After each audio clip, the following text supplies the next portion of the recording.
My parents gave me until Friday to vacate the house my grandparents had built. When Friday arrived, I wasn't alone. My legal team stood ready, and my family's faces drained of color. Life sometimes throws you unexpected challenges. And for me, Selin, at 27, it was the heart-wrenching realization that my own kin would try to seize everything my grandparents had worked so hard to create. They marched in, all smiles, confident they had me cornered, boasting about transferring the house to my father's name and giving me until Friday to leave.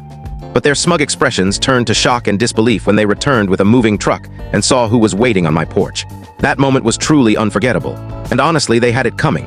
To understand why I went to such lengths to protect my grandparents' legacy, you need to know the full story. My grandparents, Aldrich and Isolde Morgan, raised me from the age of 5. My parents, Garrick and Serafina, essentially abandoned me to chase careers across state lines. In truth, they were chasing a life free of responsibility, leaping from one failed scheme to another, each crashing harder than the last. My childhood home wasn't just any house.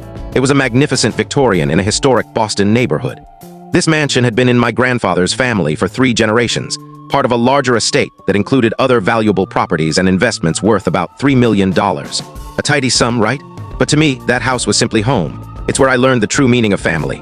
Every morning, Grandma Isolde woke me with the warm aroma of freshly baked muffins. "Up and at him, my little advocate," she'd say, long before I even dreamed of law school. Grandpa Aldrich, with his endless patience, taught me to fish in the pond at the local park, never minding my tangled lines.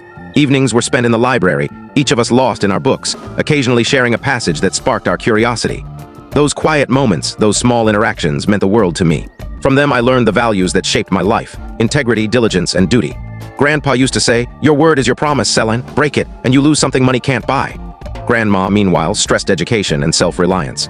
"A woman must stand tall on her own," she'd say, especially when others try to push her down. My relationship with my biological parents and younger sister, Callista, was strained, to put it kindly. They'd show up maybe twice a year, usually around Christmas for gifts or when they needed cash. Every visit followed the same pattern: over-the-top affection, then subtle probes about Grandpa's finances, followed by a sob story about some urgent expense, always ending in a loan request they never repaid. My father had gone bankrupt twice before I was 10. Mom dabbled in shady ventures, selling everything from miracle weight loss pills to timeshares. They lived far beyond their means, always chasing the next big break. Callista, 7 years my junior, grew up mimicking their manipulative ways. "Your sister should live with us too," Grandma once suggested after a particularly bad visit where Callista stole from my savings jar, but my parents refused outright. Callista was their darling, the child they could raise, because she demanded little real parenting. As my grandparents aged, family tensions grew. Dad called more often, pressing about their health, wills, and financial advisors. Mom sent brochures for retirement. I can't tell you the full story in short. To watch the full story, click the related link below.